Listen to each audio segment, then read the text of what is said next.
Hi everyone, మేమందరం అయితే అందరం కలిసి కమ్యూనిటీలోనే బతుకమ్మ చేసుకుందాం అనుకున్నాము. దానికోసం అయితే మొదట అన్ని గార్లెండ్స్ కలిపి ఒక పెద్ద బతుకమ్మ చేసుకున్నాము. ఒక బుట్టకి అలంకరించాము. ఇంకా బాగా అలంకరణ వచ్చిన రావాలి అని చెప్పేసి కొంచెం అమ్మవారి రూపు అయితే పెట్టాను నేను.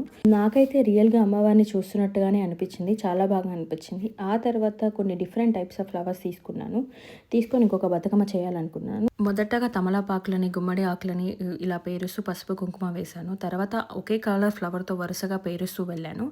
సో మొత్తం పేర్చిన తర్వాత పైన ఒక ఆకు తీసుకొని గౌరమ్మని పసుపుతో చేసి పసుపు కుంకుమ అయితే పెట్టాను. నేనైతే పేరెంట్స్ లేకుండా బతుకమ్మని చేయడం ఇదే మొదటిసారి. ఎలా వస్తుందో అనుకున్నా, కానీ చాలా బాగా వచ్చింది.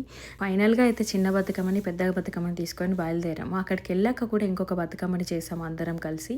అండ్ అలాగే అందరం ఒక్కొక్క ఫుడ్ ఐటమ్ కూడా చేసి తీసుకెళ్ళాము. అందరం కలిసి అన్ని బతుకమ్మలు ఒకే దగ్గర పెట్టి బతుకమ్మ అయితే కొన్ని సాంగ్స్కి ఆడాము.